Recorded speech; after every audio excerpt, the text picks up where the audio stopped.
A ruthless biker gang with racist ideologies assaults a 90-year-old man right in the middle of town. Little do they know, the man's son is Marcus Walker, a no-nonsense sheriff willing to take on an entire network of dangerous criminals to protect his father and uphold justice. Do you think justice will prevail? Subscribe to the channel and share where you're watching from to join us in this intense and gripping story. The small diner, Ellie's Diner, sat on a quiet road in Riverstone, a town where time seemed to have stopped. The checkerboard tile floors, red vinyl chairs, and the soft jingle of the doorbell whenever someone entered created a sense of nostalgia. It was a place where Charles Walker, a 90-year-old black veteran, came every morning to sip his black coffee and enjoy the rare peace his tumultuous life had seldom afforded him. Charles wasn't just any elderly man. He was a living testament to resilience and determination. He had fought in the Korean War, staring death in the face more times than he cared to remember. But upon returning home, he faced a different kind of war: racism. Despite his sacrifices for his country, he was often treated with disdain by the very people he had fought to protect. Yet Charles bore no bitterness. He found solace in simple joys: the warm smile of the young waitress Ellie, the inviting aroma of pancakes, and the comfort of his usual corner booth. That morning, as Charles sipped his second cup of coffee, gazing out the window at the passing world, the roar of motorcycle engines shattered the calm. Without looking, he knew who had arrived. The diner's door swung open, and the Iron Fangs biker gang strode in. Clad in black leather jackets adorned with chains and tattoos running from neck to arm, they were an imposing sight. Leading them was Tank, a towering man with a shaved head and a long scar running down his cheek. His menacing gaze and sinister grin spelled trouble.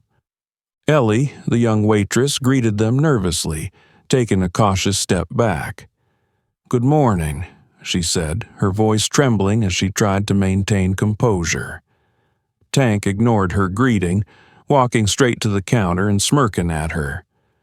"Pour me a coffee, sweetheart," he barked, his voice booming, "and try smiling. It makes people feel better." Ellie, visibly shaken, poured his coffee, her hands trembling so much that a few drops spilled.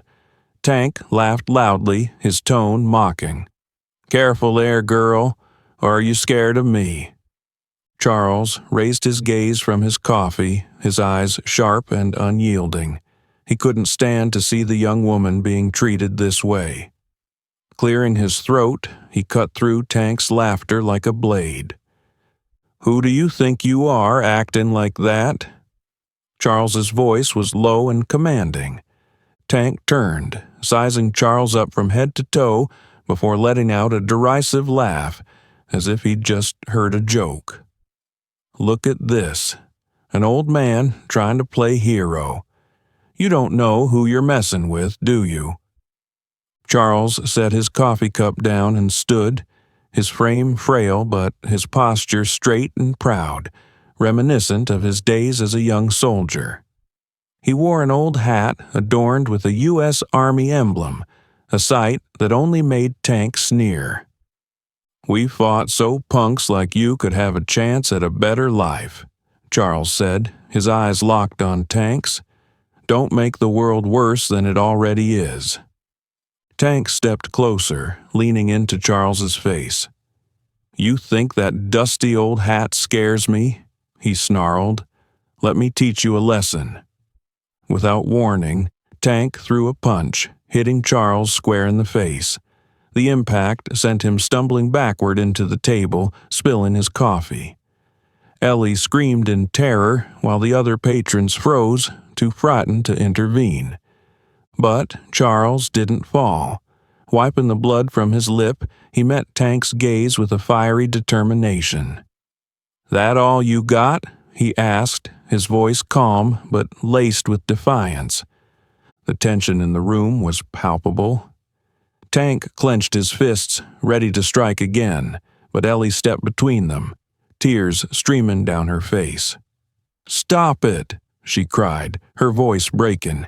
"Leave him alone." Tank scowled but took a step back, casting a cold glare at Charles. "Watch your mouth next time, old man," he growled before turning and leading his gang out. The roar of their motorcycles echoed as they sped away, leaving the diner in stunned silence. Charles sat back down, his hand trembling slightly as he reached for his coffee. Ellie hurried to his side, her face still wet with tears. "Are you okay?" she asked, her voice choked with worry. Charles smiled faintly despite the swelling on his face. "Don't worry about me, Ellie. I've dealt with worse." But deep inside, he knew this wasn't over. Men like Tank didn't just walk away, and Charles couldn't stand by and watch them terrorize the town. When he got home, Charles decided it was time to take action. He picked up his old worn phone and dialed a number he hadn't used in years. "Marcus," he said, his voice firm, "I need your help." Marcus Walker's phone rang just as he stepped into his house after a long day at the police station. The moment he heard his father's voice on the other end, he knew something was wrong. Marcus, a tall and imposing man with a commanding presence and a deep, resonant voice, was the sheriff of Riverstone. To the town's black community, he was more than just a lawman. He was their beacon of hope, someone unafraid to stand against injustice. "I'm coming right over," Marcus said quickly before hanging up. Grabbing his uniform jacket, he hurried out the door. He didn't need to ask more. The urgency in Charles's voice told him this wasn't a trivial matter. When Marcus arrived at the house, he found Charles sitting in a chair, his expression resolute despite the purple bruise blooming across his face, a souvenir from Tank's punch. Charles had changed out of his coffee-stained shirt and now looked composed, though his posture radiated defiance. "Dad, what happened?" Marcus asked, his sharp gaze taking in the injury on his father's face. Charles recounted everything: the iron fangs, their harassment at the diner, Tank's punch, and Ellie's fear. Marcus listened silently, his hands gripping the edge of the table so tightly that his knuckles turned white. "You can't take them on alone," Marcus said, his voice heavy with concern. "They're not just some rowdy biker gang. The Iron Fangs have been under investigation for drug and weapons trafficking. They're dangerous." Charles gave a dry chuckle, his eyes reflecting years of experience. "You think I'm scared of them?" he asked, his voice low but defiant. "I've faced enemies with machine guns and grenades. A bunch of cocky thugs doesn't intimidate me." "This isn't the battlefield anymore, Dad, and these aren't ordinary enemies," Marcus countered. "They didn't just hit you. They were sending a message. They think they can do whatever they want." Charles nodded. "That's exactly why I need you. Not to protect me, but to show them that they can't run this town." That evening, Marcus dug into the Iron Fang's history. Through files and reports from colleagues, he pieced together a grim picture. The gang had appeared in Riverstone over a year ago, starting with motorcycle meetups. Soon, they took control of bars, diners, and even parts of nearby neighborhoods. The townsfolk rarely reported them, too afraid of retaliation. Those who dared to speak up often received warnings in the form of vandalized property, or worse, physical assaults.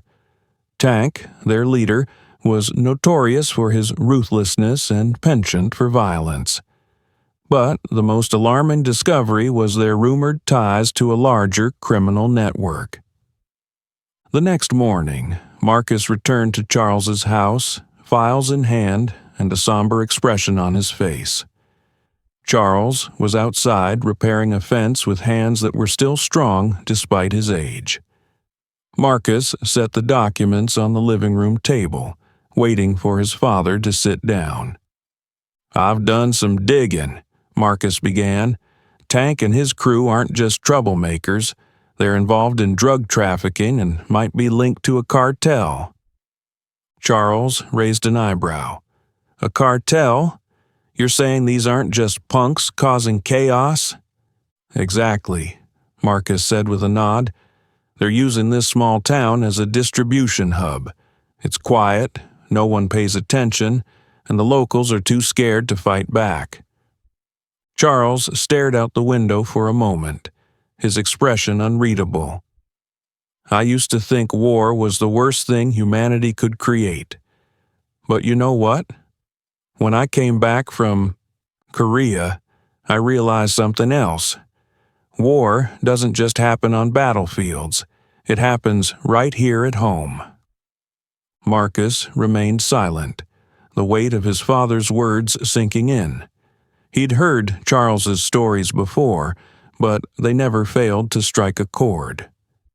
"You don't need to get involved," Marcus said firmly. "My team and I will handle this." Charles shook his head. "Son, I'm not the kind of man who stands by and does nothing. I know what I can do, and I won't let those thugs destroy this community. You may be the sheriff, but I'll always be a soldier." Marcus looked at his father and saw not just determination, but pride. Though he didn't want Charles stepping into danger, he knew his father's mind was made up. "Fine," Marcus said with a sigh. "We'll work together, but you have to promise me you'll follow my lead." Charles smiled.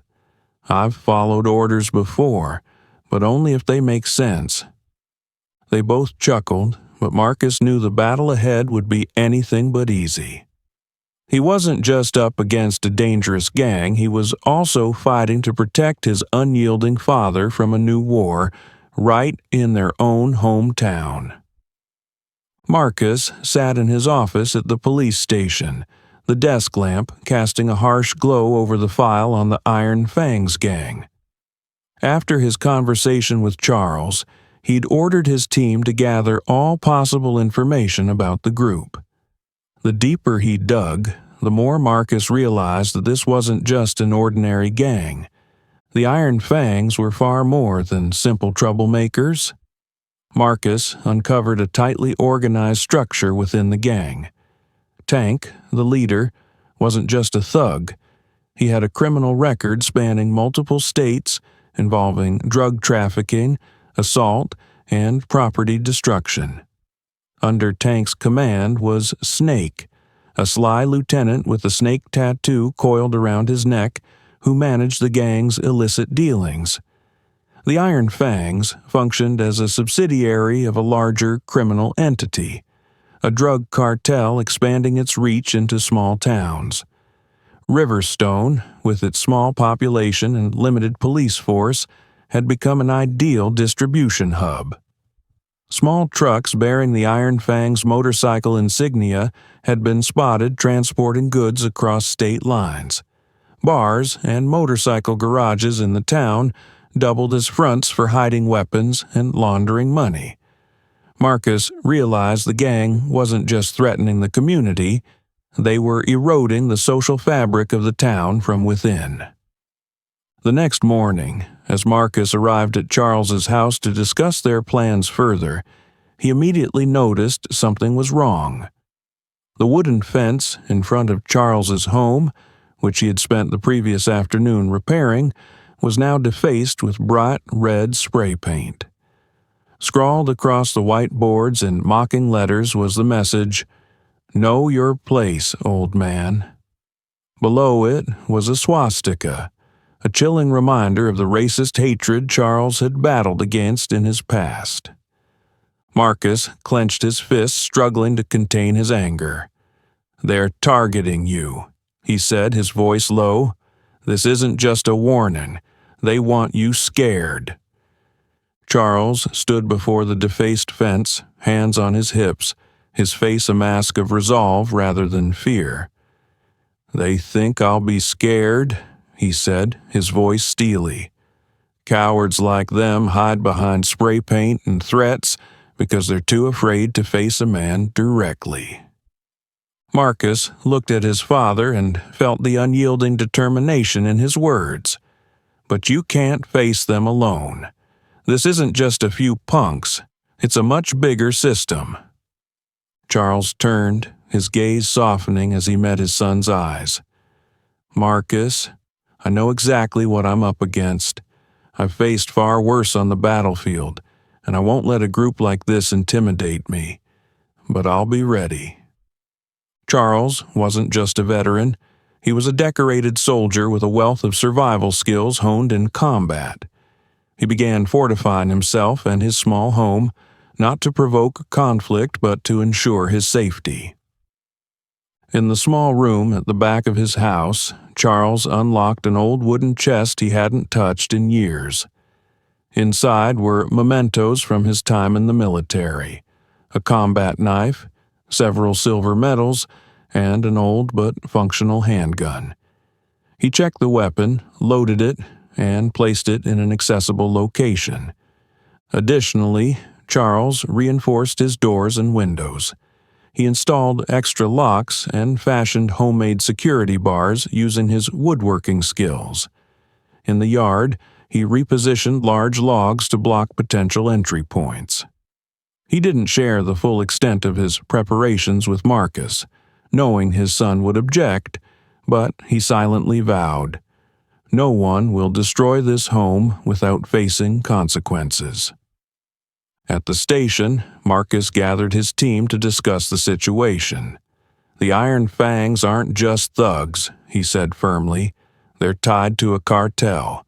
We need to act before they gain total control of this town." Reed, a seasoned detective, asked, "What evidence do we have? No one in town is willing to testify." "True, no one will testify, but we can use other methods," Marcus replied. He pointed to a map on the table, marking suspicious locations such as the Iron Fangs bar, their garage, and several abandoned houses. "We need surveillance, records of cash transactions, anything out of the ordinary. That's how we'll bring them down." That night, as Marcus pored over plans, the Iron Fangs convened at a bar on the outskirts of town. Tank stood at the center, his cold gaze sweeping over his gang. "The old man doesn't know who he's messing with," Tank growled, slamming his fist on the table. "We can't let this slide. Snake, get a crew ready. We'll show him this isn't the battlefield he remembers." Snake smirked, his expression dripping with malice. "They'll know what hell looks like." The real battle was about to begin. While Marcus worked to gather evidence and dismantle the gang through legal channels, Charles prepared himself to confront any threats with the steadfast resolve of a soldier. Both knew the storm ahead would be anything but easy. Darkness enveloped Riverstone as Marcus stepped out of the police station, his eyes clouded with worry. This was no longer just about a rowdy biker gang causing trouble. He could feel it in his gut.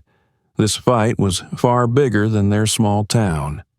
The Iron Fangs weren't just threatening his father, they were undermining the very foundation of the community's safety. And now, with clues pointing to a dangerous cartel, Marcus knew he had no choice but to act. Marcus convened his entire team. In the cramped meeting room, he stood before a whiteboard covered in diagrams, names, and connections to the Iron Fangs. The officers listened in silence as he pointed to each detail. "We can't wait any longer," Marcus declared, his voice firm and commanding. "The Iron Fangs have had this town under their thumb for too long, but if we only focus on them, we won't touch the root of the problem. We need to find evidence directly linking them to the cartel." Reed, a seasoned detective, leaned forward. "But where's that evidence? We don't have a single witness willing to come forward." Marcus nodded. "That's true. No one's willing to testify. But we can create pressure. We'll target their hubs, the bar, the motorcycle garage, and the warehouse on the town's outskirts. I want our team monitoring all activity in and out, recording every transaction, and reporting anything suspicious." "And if they find out we're watching?" Reed asked, his gaze serious. Marcus met his colleague's eyes. "Then we'll be ready to face them. But I want everything we do to be by the book. We can't give them any chance to use the law against us." While Marcus was rallying his team, Charles received an unexpected visitor. That evening, as he was repairing the back door of his house, a sleek black SUV rolled slowly down the street. The front window lowered, and a woman stepped out.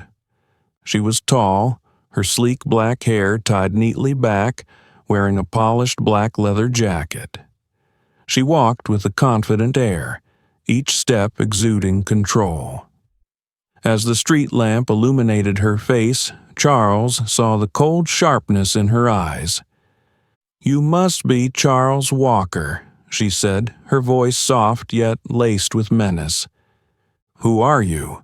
Charles replied, his tone calm but tinged with suspicion. "Isabel Vargas," she said, a faint smile playing on her lips. "I represent those who don't want to see this town descend into chaos. I'm here to offer some advice." Charles crossed his arms, his gaze unwavering. "And what advice would that be?" "Stop interfering," she said, her voice like ice. "Your son, Marcus, is digging into matters that don't concern him. If he doesn't back off, we'll be forced to act." Charles took a step forward, his eyes challenging. "Who do you think you're threatening? I've faced far worse than you and come out standing." Isabel didn't flinch. "This isn't the Korean battlefield, Mr. Walker. This is a power game, and we leave no traces. But if you and your son persist, we won't play clean." She stepped back, but before turning away, she added one final remark. "This is your only chance to walk away. Tell your son to stop. If he doesn't, we'll do whatever it takes to protect our interests." The next morning, Isabel made another move, this time walking straight into the police station and into Marcus's office as if she owned the place. "Who are you?" Marcus asked, rising from his desk. "Isabel Vargas," she replied, placing a sleek business card on his desk. "I represent parties involved in the matters you're investigating." Marcus frowned. "Parties involved? You mean the cartel?" Isabel smiled, but there was no warmth in it. "I'm here to ensure that this town doesn't become a battlefield between the police and those who prefer not to be disturbed." Marcus leaned back in his chair, his gaze locked on Isabel. "You're here to threaten me?" "Not a threat," Isabel said smoothly. "Just a warning. You have a family, a town to protect. Don't make yourself a target. We don't want to take extreme measures, but if necessary—" Marcus cut her off, his voice as cold as steel. "If you think your words will intimidate me, you're mistaken. This is my town, and I'll do whatever it takes to protect it from people like you." Isabel stood, her faint smile still lingering. "I hope you reconsider, for everyone's sake." She left, leaving a heavy tension lingering in Marcus's office. Isabel's warning didn't deter Marcus.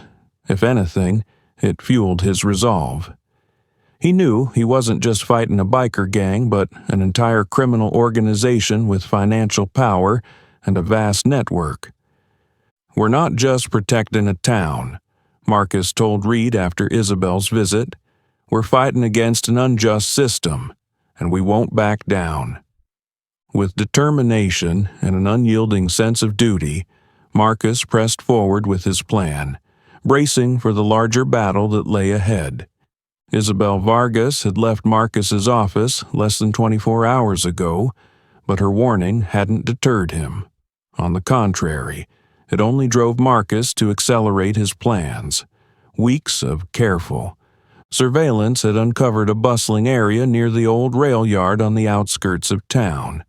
Not only was it a hub for the Iron Fangs, but it was also a hotspot for underground dealings. Marcus knew he couldn't wait any longer. That night, Marcus gathered his team in the small conference room at the police station. Reed stood next to him, holding a map of the rail yard, marked with entry points and suspicious locations. "We have confirmed intel that Tank and his crew will be at the rail yard tonight," Marcus said firmly. "This is our chance to shut them down. But remember, we're dealing with people who won't hesitate to use violence." Reed nodded. "They'll be armed. We need to stay sharp." Marcus scanned his team with a steely gaze. "I want everyone to stay safe. No injuries. We'll surround the area, cut off all exits, and apprehend everyone." As much as Marcus wanted to keep his father away from the confrontation, Charles had insisted on joining. When Marcus went to his house to convince him to stay behind, Charles stood silently by the wooden table, meticulously cleaning his old revolver. "You don't have to do this," Marcus pleaded. "I have a team. I'll handle it."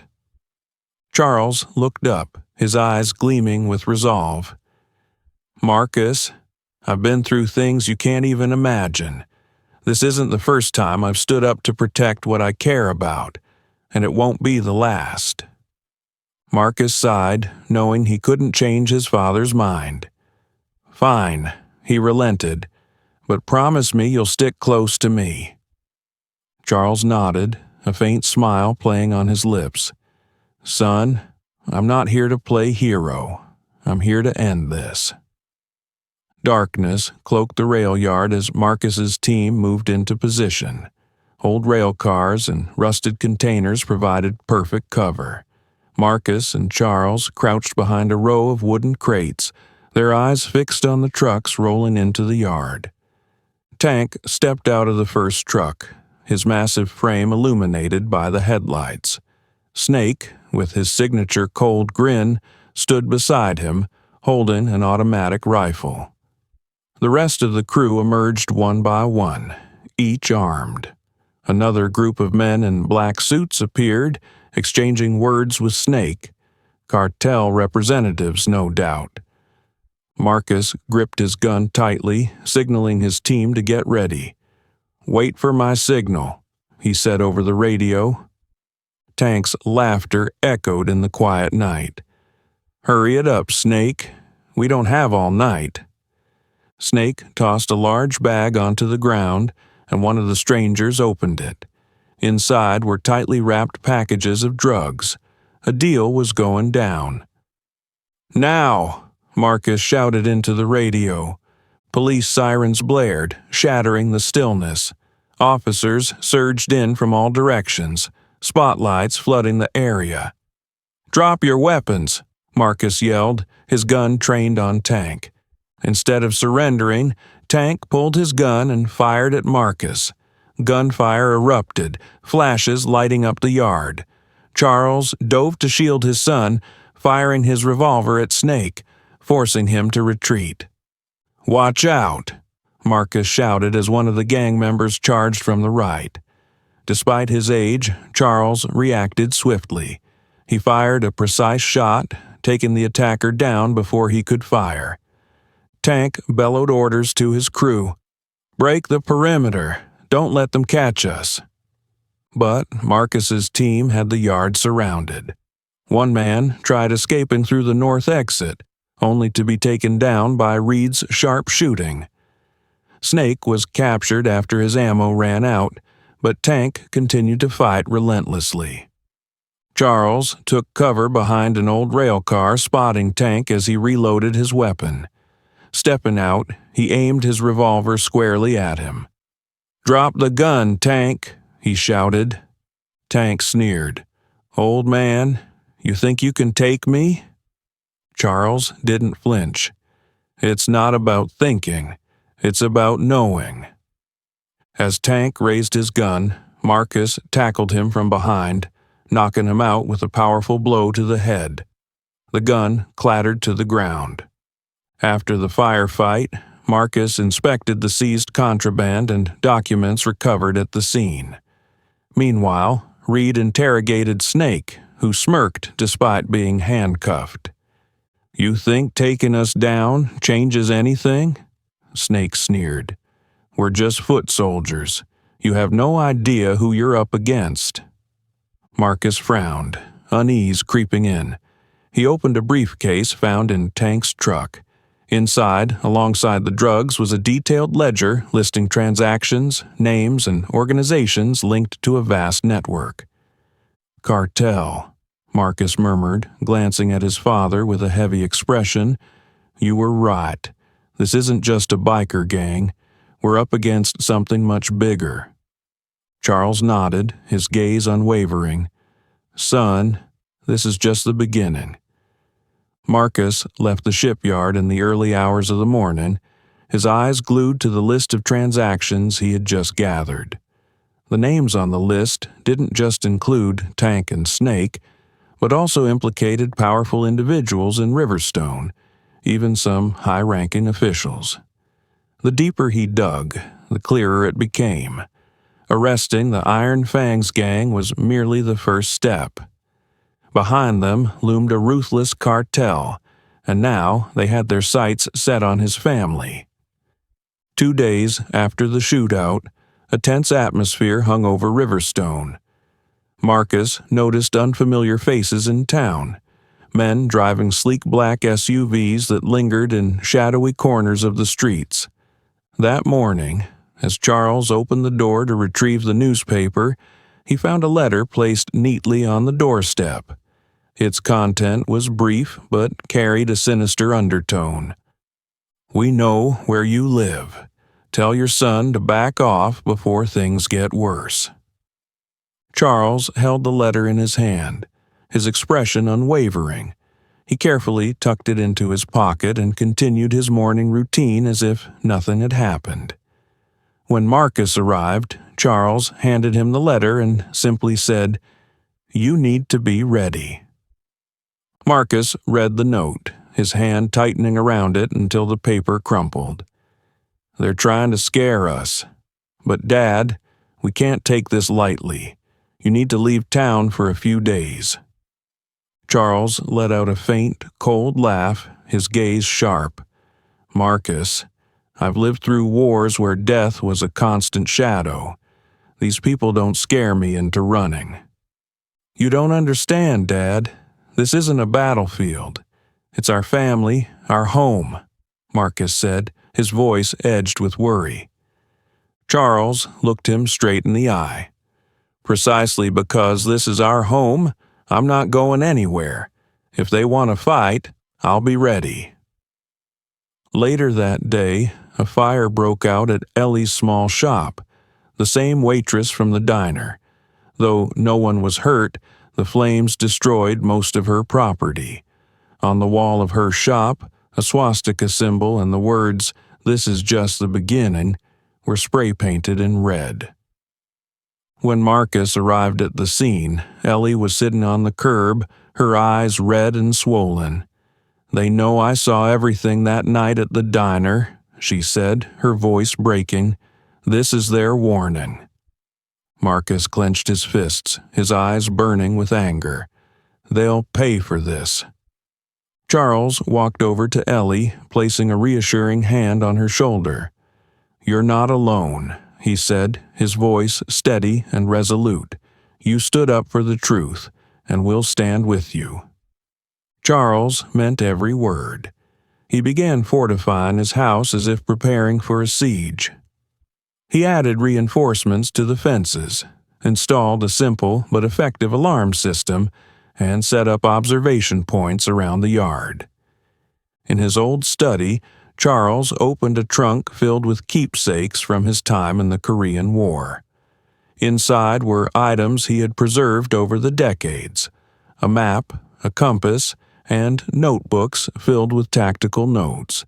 He spent the evening poring over them, his eyes sharp with focus rather than weary with age. When Marcus returned home after a long day, he found his father cleaning a handgun at the kitchen table. "Do you really think you'll need to use that?" Marcus asked. Charles looked up at his son. "Marcus, a soldier never forgets how to handle a weapon, and I haven't forgotten why I fight. This is our home and no one has the right to take it from us." Marcus sighed, though he couldn't help but feel his father's unwavering determination strengthen his own resolve. "Just promise me you'll be careful." "I'm always careful," Charles replied with a faint smile. "But son, I'm also always ready." The next evening, Marcus received a call from Reed. "Marcus, I just got a tip from a confidential source. The cartel is gathering a small team outside town. They might be planning an attack." Marcus gripped his phone tightly.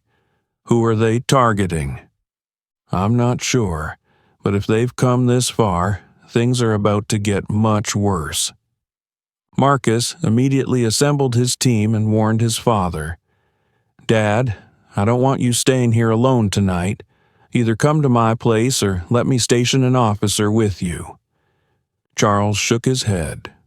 "Marcus, if they come, they'll face both of us.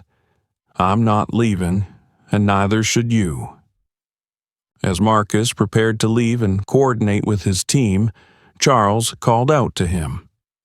"Marcus," he said, his voice low but filled with emotion, "remember this. This fight isn't just for our family.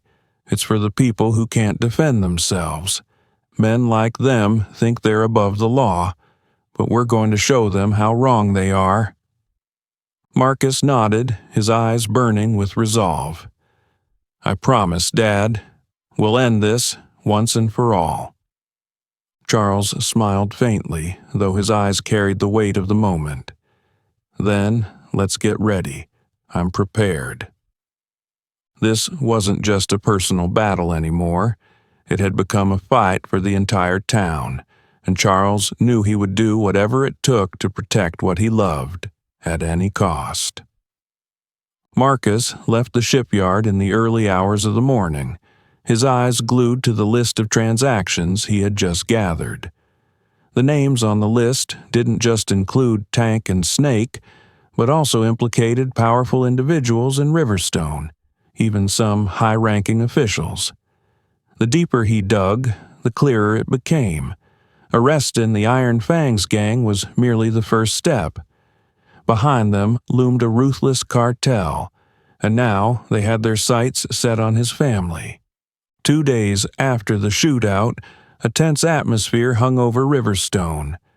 Marcus noticed unfamiliar faces in town, men driving sleek black SUVs that lingered in shadowy corners of the streets. That morning, as Charles opened the door to retrieve the newspaper, he found a letter placed neatly on the doorstep. Its content was brief but carried a sinister undertone. "We know where you live. Tell your son to back off before things get worse." Charles held the letter in his hand, his expression unwavering. He carefully tucked it into his pocket and continued his morning routine as if nothing had happened. When Marcus arrived, Charles handed him the letter and simply said, "You need to be ready." Marcus read the note, his hand tightening around it until the paper crumpled. "They're trying to scare us. But Dad, we can't take this lightly. You need to leave town for a few days." Charles let out a faint, cold laugh, his gaze sharp. "Marcus, I've lived through wars where death was a constant shadow. These people don't scare me into running." "You don't understand, Dad. This isn't a battlefield. It's our family, our home," Marcus said, his voice edged with worry. Charles looked him straight in the eye. "Precisely because this is our home, I'm not going anywhere. If they want to fight, I'll be ready." Later that day, a fire broke out at Ellie's small shop, the same waitress from the diner. Though no one was hurt, the flames destroyed most of her property. On the wall of her shop, a swastika symbol and the words, "This is just the beginning," were spray-painted in red.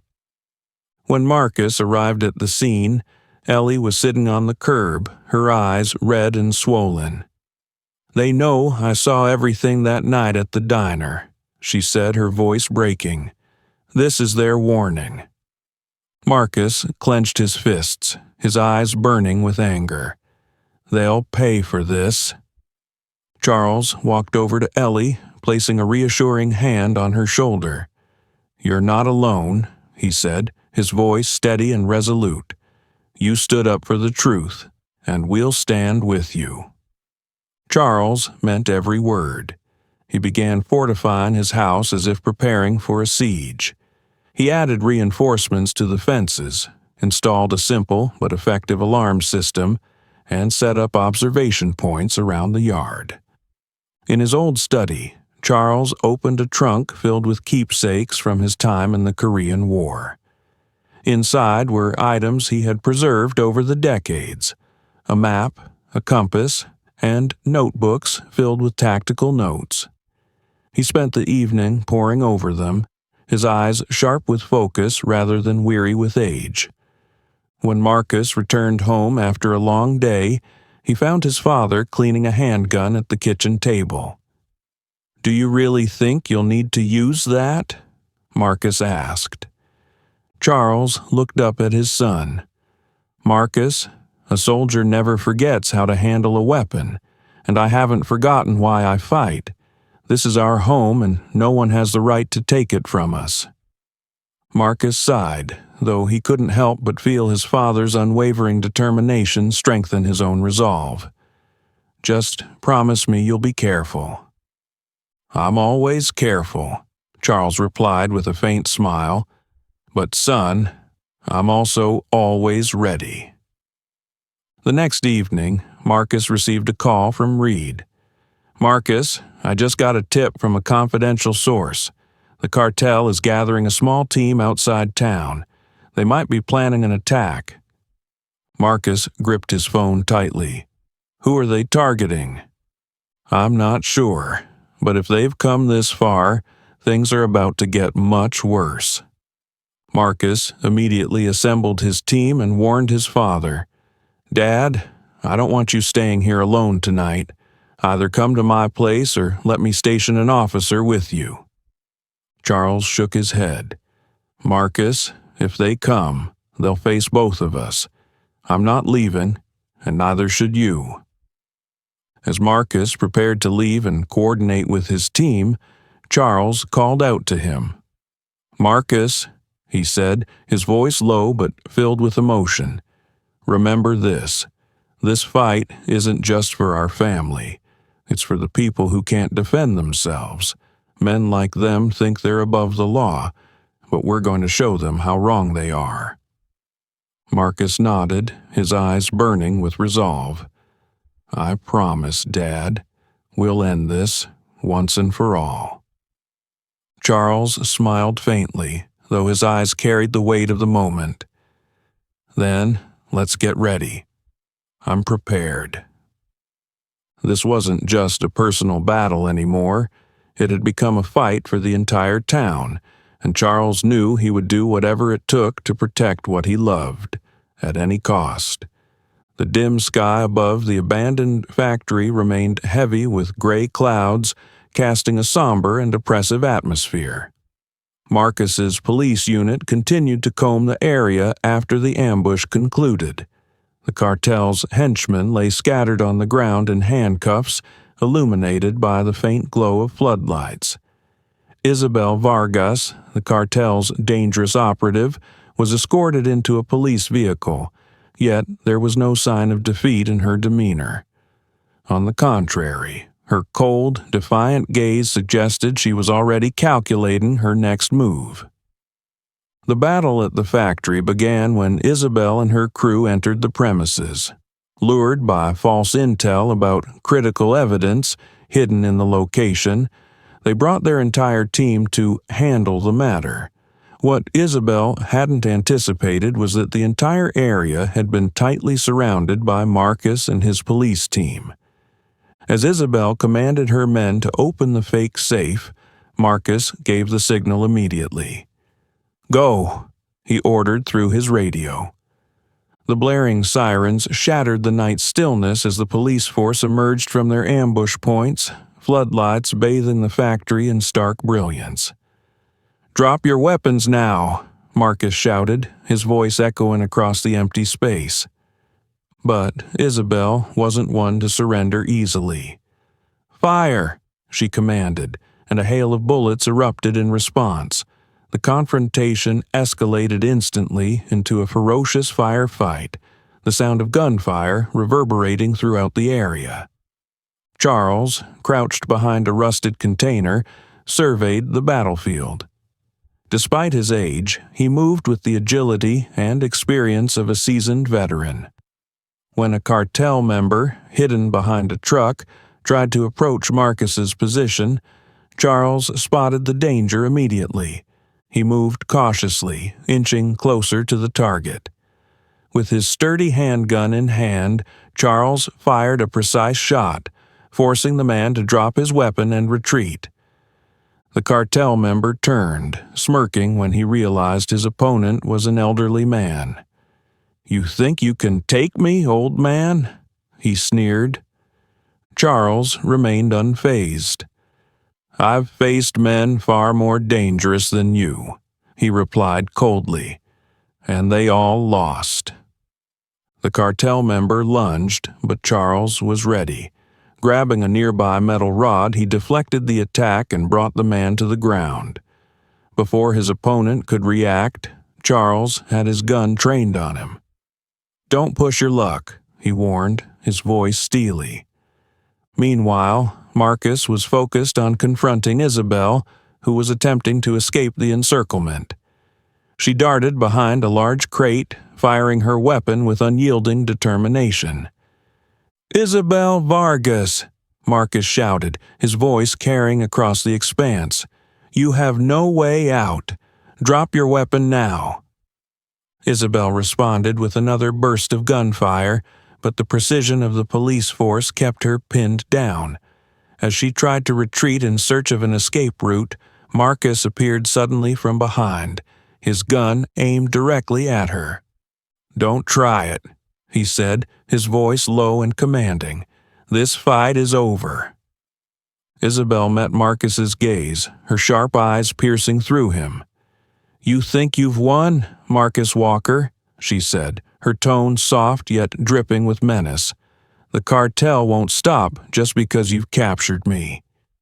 Marcus said nothing, securing her handcuffs with resolute efficiency. "We'll handle the rest."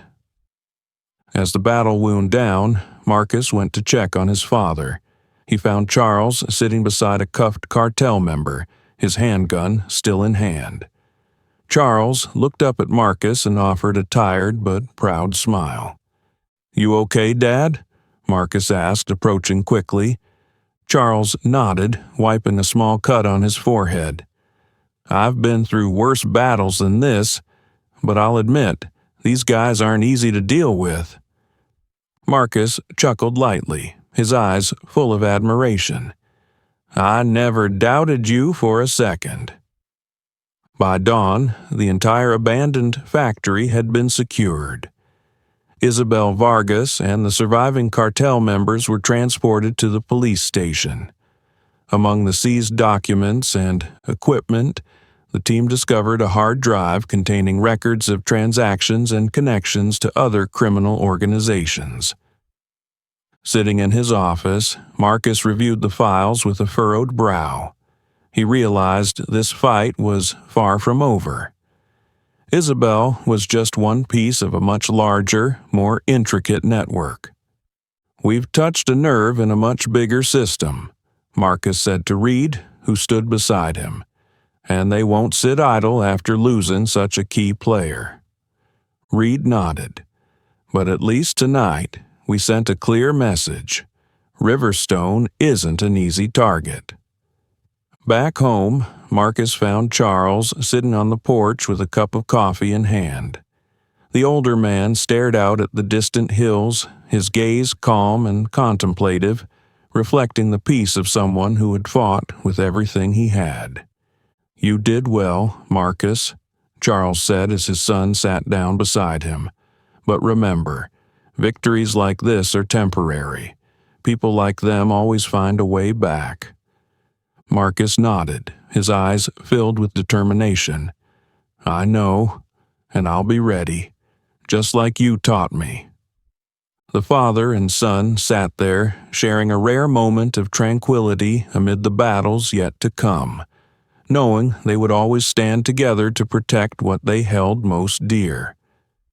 The sky remained grim as Marcus stepped into the interrogation room at the police station.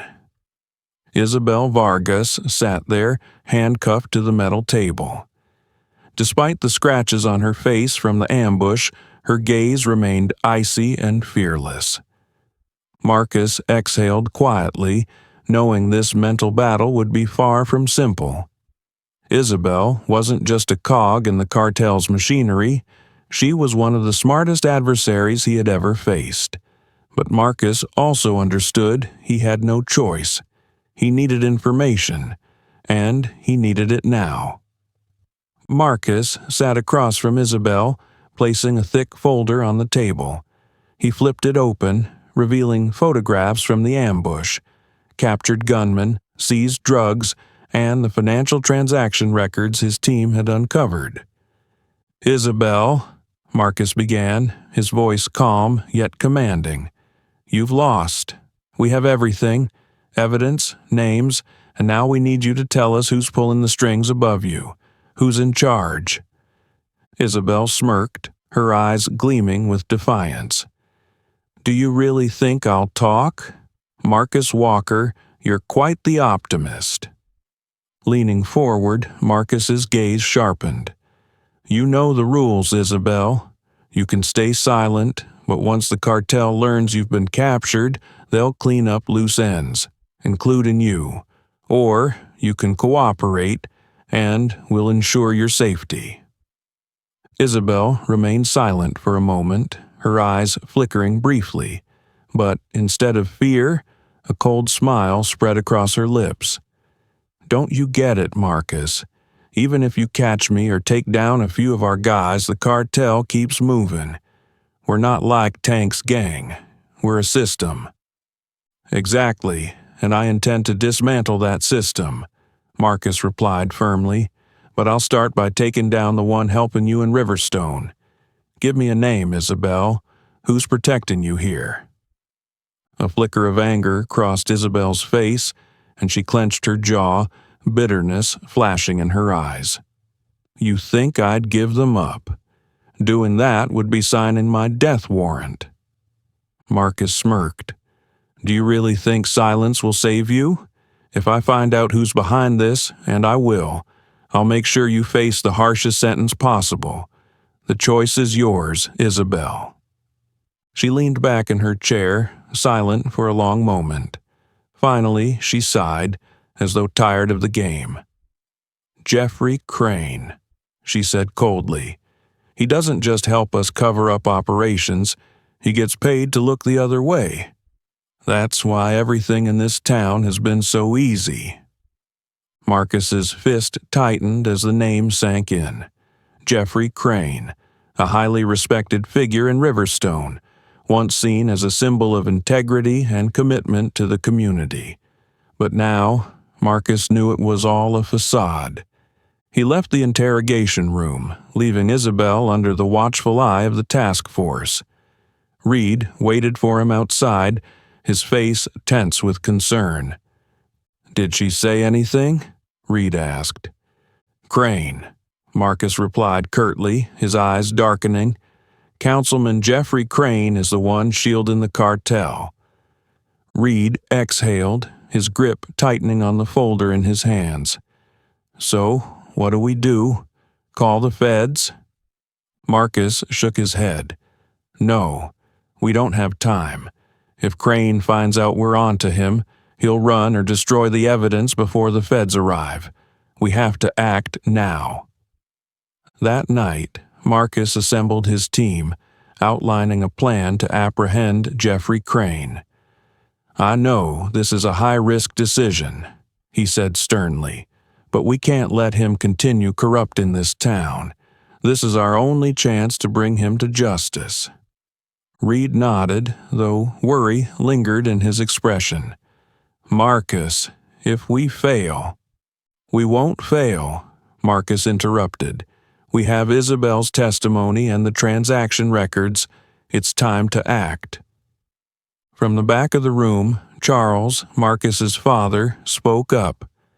"If you're going, I'm going with you." "No, Dad," Marcus objected immediately. "This isn't your fight. We'll handle this." Charles stood, his eyes filled with determination. "Marcus, you need someone to make sure everything goes smoothly.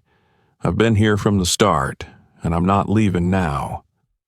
Marcus knew arguing was pointless. He sighed and nodded. "Fine, but you follow my lead." That night, the team quietly approached Jeffrey Crane's mansion. Perched on a hill, its golden lights glowed warmly from large windows. But Marcus knew the opulent exterior concealed a web of dark connections. Leading the team, Marcus signaled the officers to surround the property. Once everyone was in position, he grabbed a megaphone and called out, "Jeffrey Crane, this is the police. Open the door immediately." Inside, the lights went out instantly.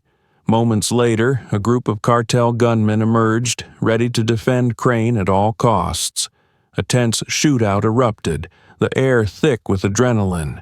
After a fierce confrontation, Marcus's team gained control of the situation. Jeffrey Crane was captured attempting to escape through a back exit. His face, once plastered on campaign posters, now bore an expression of fear and disgrace. Marcus looked at him, a heavy weight settling in his chest. "You betrayed everyone who trusted you," he said solemnly, "and now you'll pay the price." Though Crane was in custody, Marcus knew this was only the beginning. The fight to dismantle the entrenched criminal system in his town was far from over, and he had to be ready for whatever came next. Marcus stood in the small meeting room at the police station, the light from the overhead lamp casting a glow on the table where detailed plans were spread out. The ambush at the factory and the capture of Isabel Vargas were only the beginning. Jeffrey Crane was now in their sights, but Marcus knew bringing him to justice would be no simple task. Crane wasn't just corrupt, he was shielded by the cartel, and that was why they needed to prepare for a final, decisive raid. "We've got evidence from Isabel and data from the hard drive recovered at the factory," Marcus said, his tone calm but resolute. "Now's the time to end this." Reed, his loyal ally, nodded.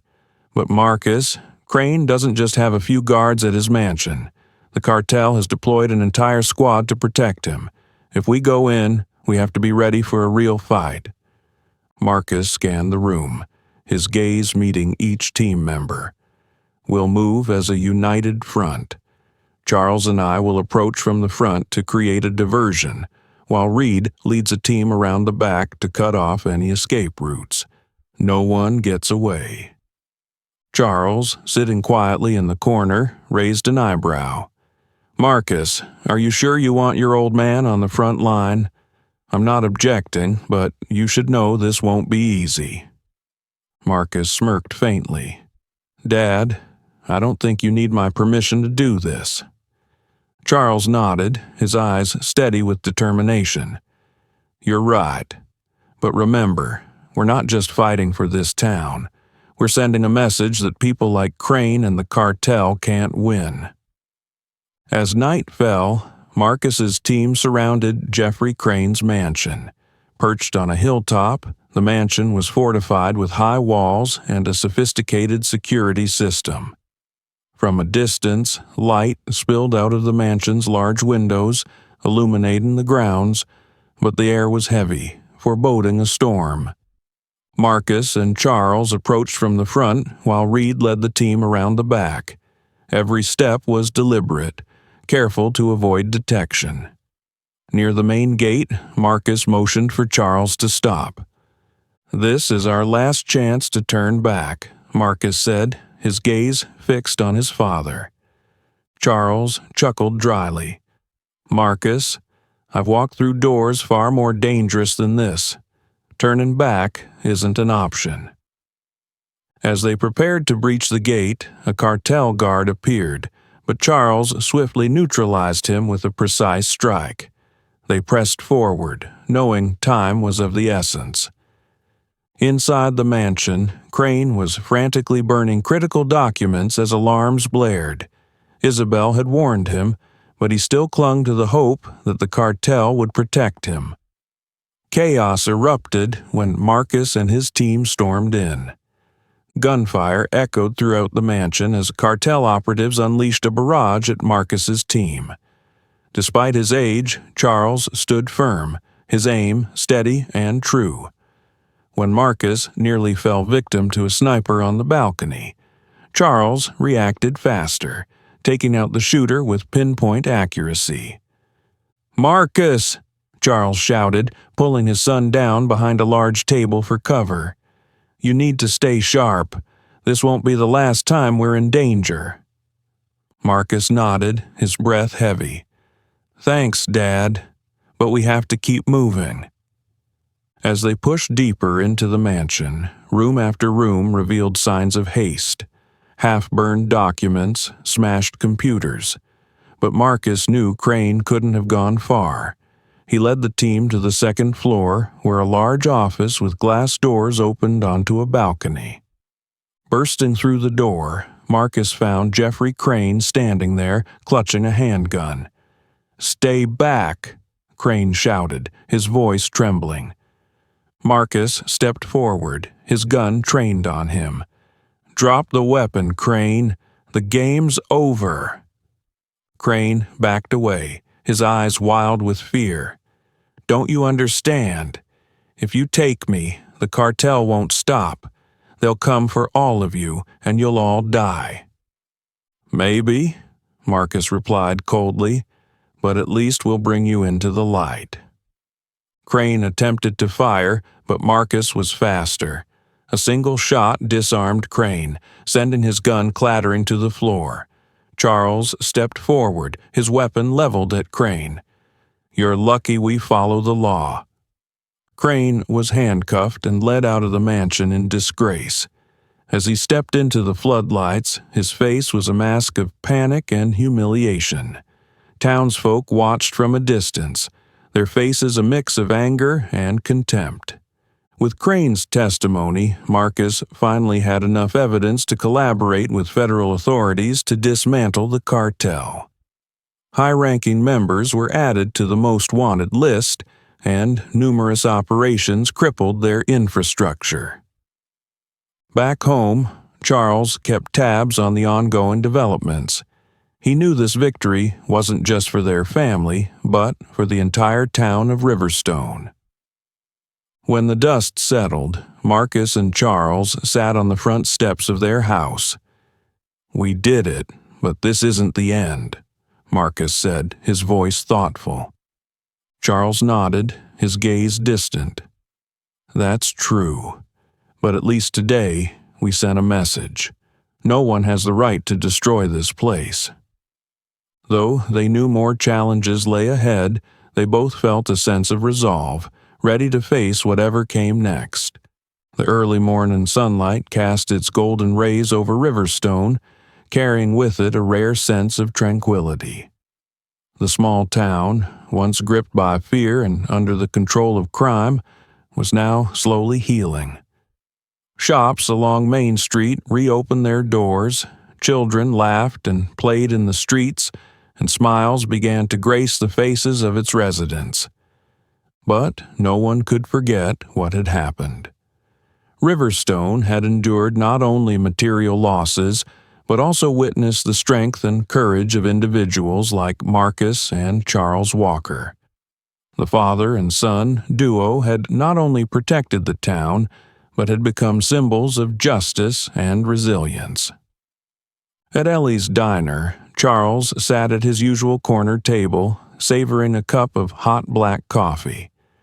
Ellie, the waitress who had been the first victim in the chain of events, approached his table. For the first time in weeks, a genuine smile lit up her face. "Mr. Walker," she said, placing a plate of pancakes in front of him, "I don't even know how to thank you. If it weren't for you and Marcus, I don't know where we'd be." Charles smiled, his eyes kind but still carrying a glint of strength. "No need to thank me, Ellie. You stood up for yourself when everything began. You're as much a part of this fight as anyone else." Ellie nodded, her eyes shimmering with emotion. "But I won't forget what you've done. You taught us that courage isn't about being fearless. It's about not letting fear stop us from doing what's right." As the days passed, Charles Walker became a living symbol of Riverstone. People spoke of him with respect, not only for his Korean War service, but also for his bravery in defending the town from the cartel. A group of high school students even painted a mural depicting Charles wearing his military hat, standing tall with a resolute gaze, the town's silhouette in the background. Charles never sought attention or accolades. To him, protecting the community he loved was natural. Yet, every time he walked past the mural, he paused for a few seconds, nodded slightly, as if silently thanking those who stood by him. One evening, as the golden hues of the setting sun bathed the town, Marcus stepped onto his father's porch. Charles sat on an old wooden chair, a cup of tea in his hand, his gaze fixed on the distant hills. Marcus sat beside him without speaking. The silence between them carried a profound understanding. No words were needed to convey the respect and love they shared. "You know, Marcus," Charles said, breaking the silence, "I used to think the war ended when I came back from Korea, but I was wrong. The fight never really ends." Marcus turned to his father, admiration shining in his eyes. "Dad, I think you've done more than enough. You've protected this family and this town. That's all anyone could ever ask." Charles chuckled softly, setting his tea down. "No, son. The values we fight for, justice, freedom, courage, will always be tested. But I believe in you and your generation to carry the torch. That's what gives me peace." Marcus clasped his father's hand, feeling the immense strength not just in his grip but in his spirit. "I promise, Dad, I'll keep it going." That night, Charles gazed up at the star-filled sky, his heart filled with serenity. He didn't know what the future held, but he knew he had done all he could. Now he could pass the mantle to Marcus, a son he was immensely proud of. For Riverstone, the scars would take time to heal, but the town had rediscovered hope and unity. When people spoke of Charles Walker, they remembered not just a soldier, not just a father, but a symbol of undying courage. Riverstone had finally found peace, but the journey of Charles and Marcus Walker proved that justice never comes easily. Through their trials, they not only safeguarded their family but also restored hope to a town once consumed by fear. Their story serves as a powerful reminder that courage and unity can overcome any darkness. What do you think of Charles's decision to stand on the front lines despite his age? What would you do if faced with a similar situation? Don't forget to like, share this inspiring story, and subscribe to the channel for more captivating tales. Thank you for joining us, And we'll see you in the next video.